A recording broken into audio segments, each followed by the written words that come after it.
और इस बीच एक बड़ी खबर आ रही है। सैफ अली खान के घर नए सीसीटीवी कैमरे लगाए गए हैं। जिस डक्ट से चोर ने घुसने की कोशिश की थी वहां जाली लगा दी गई है। हमलावर इसी डक्ट से घर में घुसा था। लीलावती अस्पताल से आज सैफ घर लौटेंगे। जिस घर में हमला हुआ वहां नहीं जाएंगे सैफ के घर नए सीसीटीवी कैमरे लगाए गए हैं। जिस डक्ट से घुसने की कोशिश की थी हमलावर ने, उसे देखिए किस तरह से कवर कर दिया गया है। हमलावर इसी डक्ट से घर में घुस पाया था। और आज राहत की खबर यह है कि सैफ अली खान डिस्चार्ज हो सकते हैं। सैफ के घर नए सीसीटीवी लगाए गए हैं। सिक्योरिटी को लेकर जो इंतजाम वहां पर है उन्हें और दुरुस्त किया गया है। मीडिया संवाददाता अश्विनी हमारे साथ जुड़ गए हैं। अश्विनी, तस्वीरें आप दिखाइए और क्या जानकारी मिल रही है सैफ अली खान की सेहत से जुड़ा क्या अपडेट? जी देखिए, जिस डक्ट के रास्ते ये आरोपी सैफ अली खान के घर में दाखिल हुआ था, ऐसे जो भी जगह है जहां पर आसानी से कोई दाखिल हो सकता है उन जगहों पर जाली लगाई जा रही है। और ऐसा ही एक जगह है 11वीं मंजिल पर, देखिए मजदूर इस वक्त काम कर रहे हैं जहां पर एक पाइप गया हुआ है। उस पाइप की जगह पर जो स्पेस खुला हुआ है उसे बाकायदा ये मजदूर नाप रहे हैं। और बाकी जगहों पर जिस तरह से जालियाँ लगाई गई हैं ठीक उसी तरह से यहाँ पर भी देखिए आप जाली लगाने के लिए पूरा जो नापने का काम है उसे किया जा रहा है। थोड़ी देर बाद इस जगह को भी पूरी तरह से ढक दिया जाएगा। आपको बता दें कि ऐसे ही बाथरूम की जो खिड़की खुली हुई थी, डक्ट के रास्ते आरोपी बाथरूम की खिड़की तक पहुंचा जो जहांगीर के कमरे में खुलती है, जो बाथरूम मौजूद है, और उसके ज़रिए ही आरोपी अंदर दाखिल हुआ। और आप देखिए जहां जहां पे इस तरह से खिड़कियां खुली हुई हैं उन जगहों को इस वक्त बंद करने का काम मजदूर कर रहे हैं। और पूरी तरह से पुख्ता किया जा रहा है कि भविष्य में इस तरह की कोई घटना ना हो, इसको ध्यान में रखते हुए पूरा संज्ञान लिया जा रहा है। आपको बता दें कि सैफ अली खान आज अस्पताल से छूटने वाले हैं और अस्पताल से छूटकर वो इस घर में ना जाके, आपको मैं वो बिल्डिंग दिखाता हूँ जिस घर में आज वो शिफ्ट होंगे। फ़िलहाल इस घर में जो भी ज़रूरी काम है वो किया जा रहा है। ये बगल की इमारत है, ये इमारत है फॉर्च्यून हाइट्स। इसी इमारत में सैफ अली खान का पहले से ही घर रहा है। सैफ अली खान यहाँ भी रहते रहे हैं। अब इस बिल्डिंग में सैफ अली खान शिफ्ट होंगे। ये भी बताइए कि पूरा परिवार शिफ्ट कर चुका है यहाँ से अभी फिलहाल के लिए? जी देखिए, इसके पहले बच्चों के जो सामान थे वो शिफ्ट किए गए हैं कल शाम को। और अब चूँकि आज सैफ अली खान अस्पताल से छूटने वाले हैं, ऐसे में इस इमारत में सैफ अली खान अपने पूरे परिवार के साथ रहेंगे जब तक 11वां और 12वां महला जहां पर काम किया जा रहा है वो काम पूरा नहीं हो जाता। साथ ही इंक्वायरी के लिए पुलिस का लगातार उनके घर में आना जाना हो रहा है। ऐसे में परिवार नहीं चाहता कि बच्चों के सामने पुलिस की इंक्वायरी जब चल रही हो तो बच्चे वहाँ मौजूद रहें, इसीलिए जो है वहाँ से ये शिफ्ट हो रहे हैं। और जिस तरह की घटना हुई है उस घटना को ध्यान में रखते हुए भी ये फैसला जो है सैफ अली खान का परिवार लिया है कि ताकि जो ट्रॉमा उस दिन की रात का हुआ है वो ट्रॉमा बच्चों के जहन में ना बना रहे। जब तक सब कुछ नॉर्मल नहीं हो जाता तब तक उस घर में शायद जो है सैफ अली खान रहने नहीं जाएंगे। और यही वजह है कि इंक्वायरी और दूसरी तरफ जो जिस तरह के माहौल से जो है परिवार उस दिन रात में गुजरा है वो दिमाग में जो है गूंजता ना रहे, इसको ध्यान में रखते हुए जो है ये घर शिफ्ट कर रहे हैं। अश्विनी, सैफ की हेल्थ से जुड़ा कोई अपडेट आपके पास पहुंचा है? आज डिस्चार्ज कर दिया जाएगा, कितना समय इसमें लग सकता है?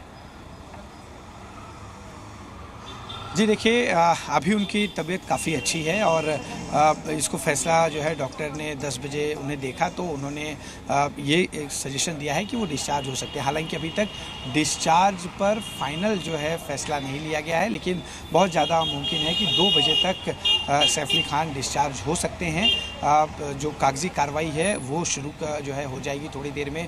अगर डॉक्टर जो है पूरी तरह से सहमति बताते हैं तो आपको ये भी बता दें कि सैफ अली खान को फ़िलहाल कुछ दिनों तक बेड रेस्ट करने के लिए कहा गया है। किसी भी प्रकार की एक्टिविटी में जो है हिस्सा नहीं ले सकते, जो है कसरत नहीं कर सकते। इस तरह के कुछ प्रिकॉशंस जो उन्हें दिए गए, क्योंकि पीठ में जो चाकू लगा है उसकी वजह से घाव काफ़ी गहरा है, उसको ध्यान में रखते हुए उन्हें वर्जिश करने के लिए फ़िलहाल मनाही है। और 2 बजे के बाद ये स्थिति साफ़ हो जाएगी कि सैफ अली खान आज डिस्चार्ज होंगे या नहीं। ठीक है अश्विनी, आप नज़र बनाए रखिएगा। तो ये बड़ी अपडेट अश्विनी वहाँ से पहुँचा रहे थे और तस्वीरें भी आपको दिखा रहे थे। देखिए वहाँ पर जो भी प्रिकॉशंस लिए जा सकते हैं वो लिए जा रहे हैं। सैफ पर जिस तरह से हमला हुआ उसके बाद यहाँ पर सुरक्षा को लेकर जहाँ जहाँ भी खामियां नजर आ रही थी उन चीज़ों को ठीक किया जा रहा है। जहाँ से जिस डक्ट से हमलावर घर में घुसा था उस डक्ट को कवर कर दिया गया है और नए कैमरे भी वहाँ पर इंस्टॉल किए गए हैं। खबरों में मेरे साथ फिलहाल इतना ही। सफर को आगे बढ़ाएंगी प्रिया।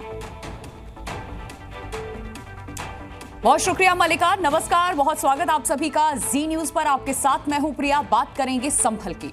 संभल हिंसा में पुलिस कर्मियों पर गोलियां चलाने वाले मुल्ला अफरोज की गिरफ्तारी के बाद उससे पूछताछ भी की जा रही है और इस पूछताछ में उसने कई बड़े खुलासे किए।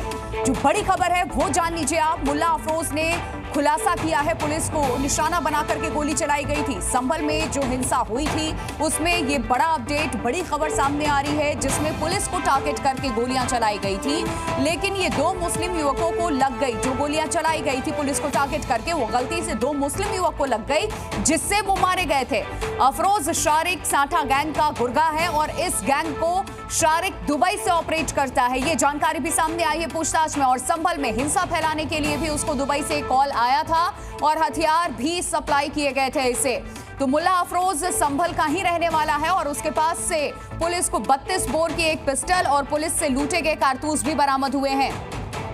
तो ये बड़ा खुलासा, बड़ी जानकारी सामने आ रही है कि किस तरीके से संभल हिंसा को जब अंजाम दिया गया था तो पुलिस को टारगेट करके गोलियां चलाई गई थी, लेकिन वो 2 मुस्लिम युवक को लग गई जिससे वो मारे गए उस हिंसा में।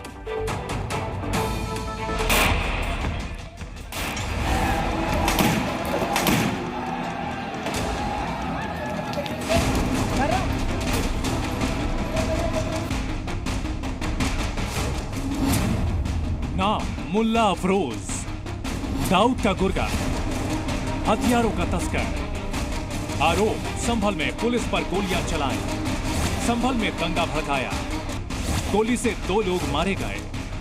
संभल हिंसा मामले में गिरफ्तार ये वो मुल्ला अफरोज है जिसका 15 से 20 लोगों की हत्या का प्लान था। पुलिस वालों की हत्या की साजिश में शामिल था। भीड़ पर हमले का टारगेट मिला था और जिसका कनेक्शन सीधा डी गैंग से था। संभल में हुई हिंसा और उसमें हुई लोगों की मौत का मामला लंबे समय तक चर्चा में रहा। खूब सियासत भी हुई, पुलिस पर भी आरोप लगाए गए, लेकिन अब इसके पीछे जो खुलासे हो रहे हैं वो हर तरह से चौंकाने वाले हैं। मुल्ला अफरोज से पुलिस ने जब संभल की हिंसा का सच जानना चाहा तो उसने बताया कि दरअसल कितने खतरनाक तरीके से इस पूरे दंगे को प्लान किया गया। पुलिस के सामने एक एक कर मुल्ला ने बताया कि संभल में कितनी बड़ी प्लानिंग के साथ वो आए थे। मुल्ला अफरोज के मुताबिक संभल में हुई हिंसा की प्लानिंग में उसका सरगना शारिक साठा शामिल था और उसने ही हथियार मुहैया कराए थे। इसके बाद ही वो और गिरोह के बाकी सदस्य हिंसा में शामिल होने पहुंचे थे। मुल्ला अफरोज ने जिस शारिक साठा का नाम लिया वो दाऊद इब्राहिम गैंग का सदस्य है और दुबई से मुल्ला अफरोज को ऑर्डर कर रहा था। मुल्ला ने यह भी बताया कि 24 नवंबर को शारिक साठा ने उसके साथी को कॉल किया और कहा कि नेता भीड़ इकट्ठी कर रहे हैं, नेताओं की तरफ से पूरा सपोर्ट है, हरी झंडी मिल चुकी है, 10 से 20 पुलिसकर्मियों और आम लोगों को मार दो, गोली मारने से पुलिस प्रशासन डर जाएगा। संभल हिंसा की जांच जैसे जैसे आगे बढ़ रही है लगातार नए खुलासे हो रहे हैं। पुलिस का भी ये दावा है कि इस पूरे दंगे के पीछे पूरा कनेक्शन दुबई का था। इसका तर्क ये है कि पुलिस ने मुल्ला अफरोज नाम के एक शख्स को गिरफ्तार किया है। मुल्ला अफरोज का कनेक्शन शारिक साठा से है। शारिक साठा साल 2012 से ही फरार चल रहा है। वो दुबई में